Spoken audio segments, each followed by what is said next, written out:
नमस्कार दोस्तों, आप सभी का स्वागत है बीपीएससी एनालिसिस के एक नई वीडियो में। इस वीडियो में हम लोग बात करने जा रहे हैं बीपीएससी सैनिटरी के 7-8 टॉपिक्स हैं। तो सारे टॉपिक्स तो इस वीडियो में कवर नहीं हो पाएंगे, लेकिन मैं कोशिश करूंगा कि ज़्यादा से ज़्यादा टॉपिक्स इस वीडियो में हम लोग बात कर सकें। तो सबसे पहले रिजल्ट डेट के बारे में बात करते हैं। तो बीपीएससी ने अपने कैलेंडर को फॉलो करते हुए बीपीएससी 68वीं पीटी का रिज़ल्ट अभी जारी किया है 27 तारीख को, और बिल्कुल रात में ही 26 की रात में ही 12 बजे अपलोड कर दिया गया था। तो मैंने आप सभी से बताया भी था कि जो रेगुलर एग्ज़ामिनेशंस होने हैं हर साल, उन उसको रेगुलर करने पे आयोग ज़्यादा फोकस कर रही है। लेकिन अपना जो रिज़ल्ट है, जो 31 तारीख रिज़ल्ट डेट दिया गया है 31/3, अब इस 31/3 तो आपका रिज़ल्ट आ ही जाएगा मोस्ट प्रोबेबली, लेकिन इसमें थोड़ी सी एब्रिविएशंस हो सकती हैं जो मैं बता रहा था आप लोग से कि मैक्सिमम 4-5 अप्रैल। ये मैं इसलिए बता रहा हूँ आप लोगों से क्योंकि देखिए, आप लोगों का 22 तारीख को जो है अपडेटेड आंसर की आया।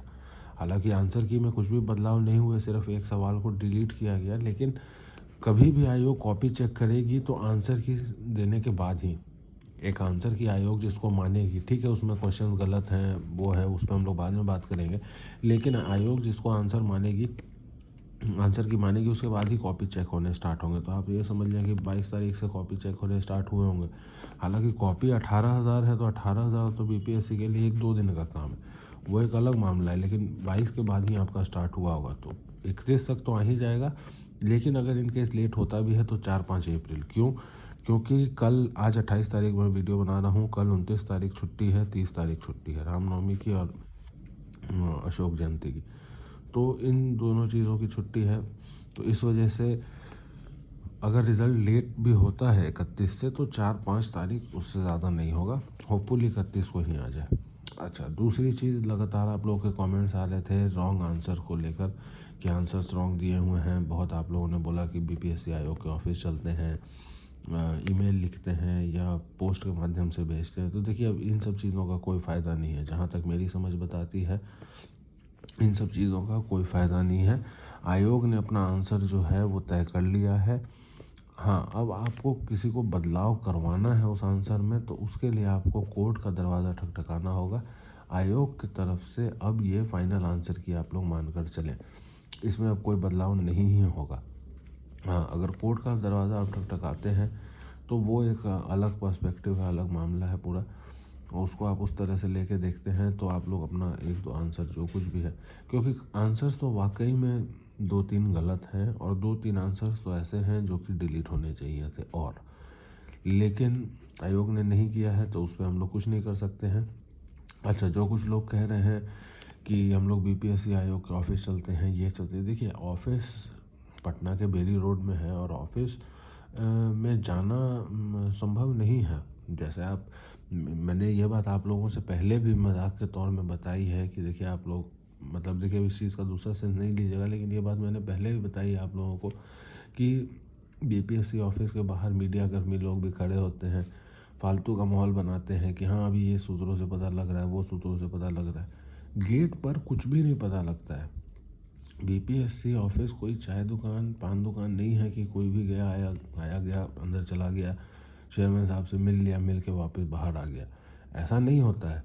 तो ये जो बातें हो रही हैं कि ऑफिस चलिए, ये वो, कुछ नहीं है फ़ायदा मेरे हिसाब से। अगर आप लोगों को लगता है तो मैं आप लोगों को रोकूंगा नहीं, लेकिन कुछ फ़ायदा नहीं है। हाँ, आप सोच रहे हो कि किसी छात्र नेता दिलीप या इन लोगों से, तो इन लोगों के बस का भी नहीं है। छात्र नेता दिलीप पूरी तरह से राजनीति करते हैं, और मुझे फ़ोन भी आया था एक बार बीएसएससी मामले में उनका कि ये वीडियो आप क्यों डालते हैं, वो क्यों डालते हैं, उसका क्यों डालते हैं, इसका क्यों डालते हैं। तो उससे, उस व्यक्ति से भी मेरा कोई एक्सपेक्टेशन नहीं है। आप लोग का हो तो आप उससे संपर्क कर सकते हैं। हाँ, सौरभ से थोड़ा आशा है, तो जैसा होगा आप लोग अपना देख लीजिएगा। मेरे माध्यम से अगर संपर्क करना चाहते हैं तो मैं उनका नंबर दे दूंगा, आप लोग उनसे संपर्क कर लीजिएगा। अगर किसी तरह का आंदोलन आप लोग चाहते हैं या बीएसएससी ऑफिस में एकत्रित होना चाहते हैं, मुझे आप लोग बुलाएंगे भी, अगर 10 लोग भी आप लोग आते हैं तो मैं आ जाऊंगा आप लोग की बातें रखने के लिए, लेकिन मेरे हिसाब से कोई फ़ायदा नहीं है। दूसरी चीज़ कि इस एग्ज़ामिनेशन में भीड़ भी बहुत कम है, 18,000 बच्चे हैं, 36,000 तो फॉर्म ही डले थे। तो जहाँ 9 लाख फॉर्म डलते हैं, 6 लाख फॉर्म डलते हैं, वहाँ तो मुट्ठी भर स्टूडेंट्स आते हैं। 20, 30, 50 ऐसे। तो यहाँ पे तो भीड़ भी मात्र 36,000 की है, उसमें से भी 18,000 लोगों ने ही फॉर्म भरा है। और जो एक्टिव लोग हैं जिनको लगता है कि हाँ मेरा एग्जामिनेशन के रिज़ल्ट में कुछ चांस है, वो तो 3, 4, 5 हज़ार ही हैं। तो इनमें से कोई आंदोलन करेगा या इनमें से कोई केस करेगा, ये तो वक्त ही बताएगा। अच्छा, दूसरी चीज़ कि आप कोर्ट का दरवाज़ा ठकठका सकते हैं, केस वेस आप कर सकते हैं। बीपीएससी 67वीं मामला में भी अभी केस हुआ था, आप लोगों को मालूम होगा। उस केस में पहले तो सिंगल बेंच ने केस को खारिज कर दिया गया था, लेकिन अभी डबल बेंच पे वो मामला गया है और अभी हाई कोर्ट ने रोक लगा दी है रिज़ल्ट पे, मेंस के रिज़ल्ट पे रोक लगा दी है। जब तक कि पुराने जो 10 क्वेश्चन जो गलत हैं उसके क्लैरिफिकेशन नहीं हो जाते तब तक रिज़ल्ट पे रोक लगा दी है। तो एक और चीज़ इसमें यह भी है कि देखिए, मान लिया सपोज मैं कर रहा हूँ, कट ऑफ गया 165 या किसी कैटेगरी में गया 150, तो जिसका 164 होगा एक मार्क्स से छूट रहा होगा, जिसका 163 होगा 2 मार्क्स से छूट रहा होगा और उसने रॉन्ग क्वेश्चन जो रॉन्ग आंसर है उसको सही किए होंगे, तो ये बंदा 163 वाला 164 वाला सोच भी सकता है केस करने के लिए। अब जिसका 150 है और कट ऑफ गया 165, तो ये भला क्यों करेगा? क्योंकि अगर मान लीजिए इसका 2 क्वेश्चन सही भी हो जाता है तो 152 पे आएगा, ये 165 तो बहुत दूर है। तो इस वजह से आप लोग देख लें कि इसमें क्या करना है। आप लोग के कमेंट्स में आप लोग बता दीजिएगा, सारे कमेंट्स वेलकम है। उसके बाद फिर डबल रिज़ल्ट और एक्स्ट्रा लिस्ट की बात करते हैं। तो देखिए, अभी जो पिछली जो एग्ज़ामिनेशन आ रही है उसमें कोई भी डबल रिज़ल्ट या डबल रिज़ल्ट से मतलब था एक्स्ट्रा रिज़ल्ट का, तो ना ही एक्स्ट्रा रिज़ल्ट दिया गया है, ना ही एक्स्ट्रा लिस्ट नहीं गई है, सेकेंड लिस्ट गई है, ना सेकेंड लिस्ट दी गई है। तो ऐसा तो कुछ भी नहीं हुआ है। अच्छा, सेकंड लिस्ट आती तो एक फ़ायदा भी ये था, क्योंकि सुनने में आ रहा है कि बीपीएससी असिस्टेंट सिविल इंजीनियर वाली जो परीक्षा थी उसको कैंसिल मतलब उस वो जो केस हो गया था कोर्ट में, वो केस खारिज हो गई है और जल्द से जल्द इसका भी रिज़ल्ट आएगा।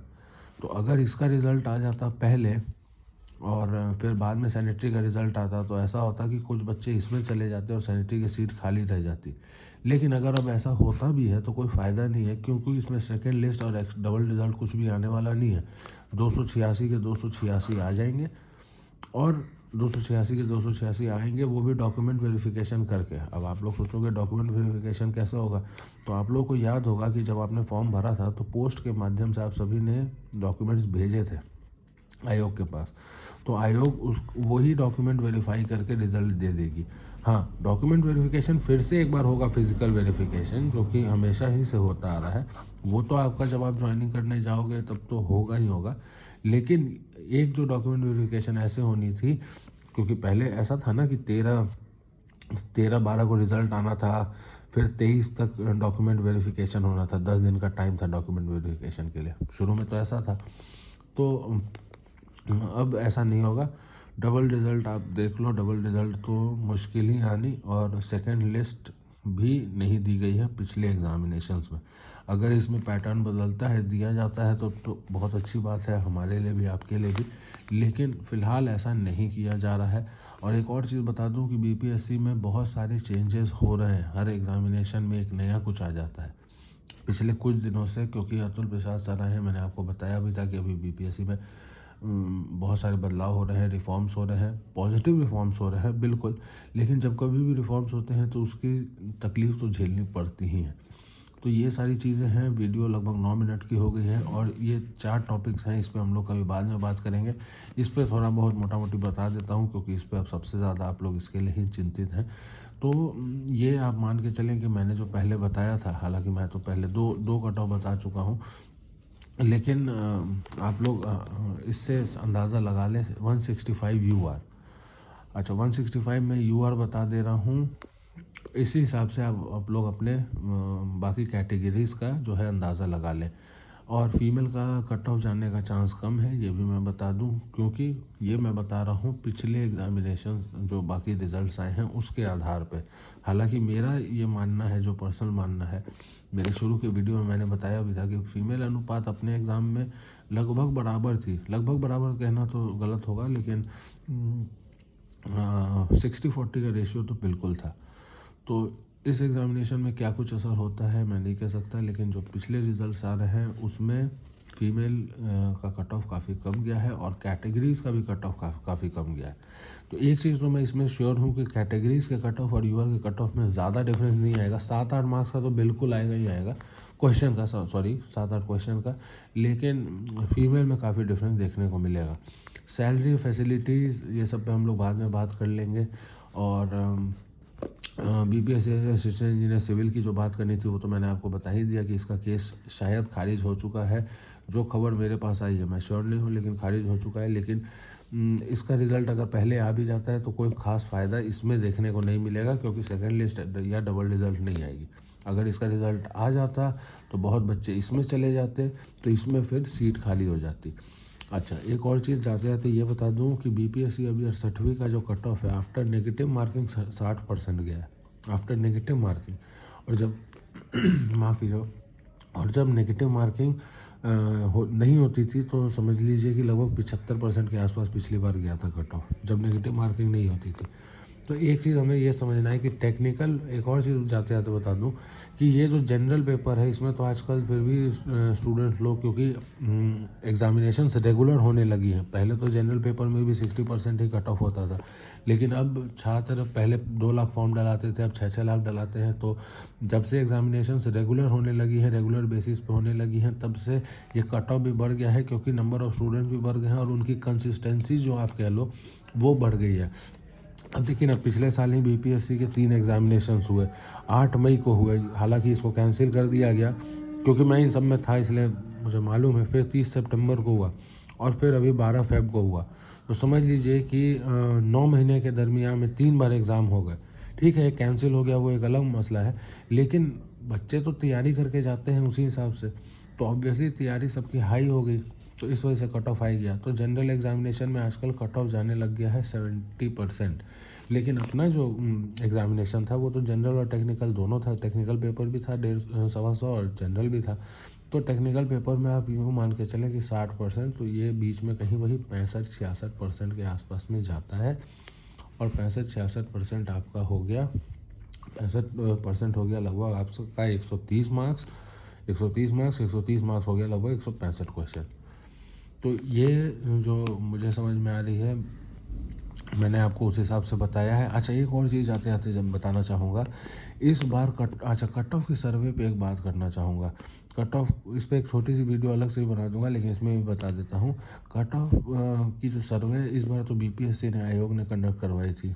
किसी एजेंसी ने, किसी टेलीग्राम में या किसी प्राइवेट यूट्यूब चैनल ने तो नहीं कराया था, या किसी टीचर ने तो नहीं कराया था, बीपीएससी आयोग ने करवाई थी।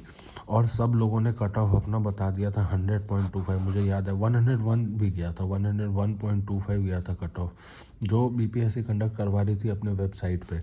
उसके बाद फिर जैसे ही आंसर की आई और सारी चीज़ें हुई, क्योंकि देखिए स्टूडेंट लोग क्या करते हैं, अपने आप को ओवर एस्टिमेट करते हैं। जैसे ही आंसर की आई वैसे ही कट ऑफ आ गया 91 पे।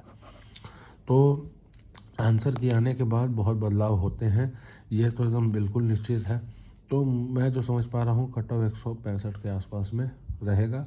आप लोग अपना बाकी जो कैटेगरीज़ हैं उस कैटेगरीज़ को अपने आप से अपने हिसाब से कर लें। एक अलग वीडियो में कट ऑफ के लिए भी बना दूंगा और सैलरी फैसिलिटीज़ के लिए भी एक अलग वीडियो बना दूंगा। आशा करते हैं वीडियो आपको पसंद आई होगी। वीडियो को लाइक, चैनल को सब्सक्राइब करना ना भूलें। मिलते हैं अगली वीडियो में, तब तक के लिए बाय बाय।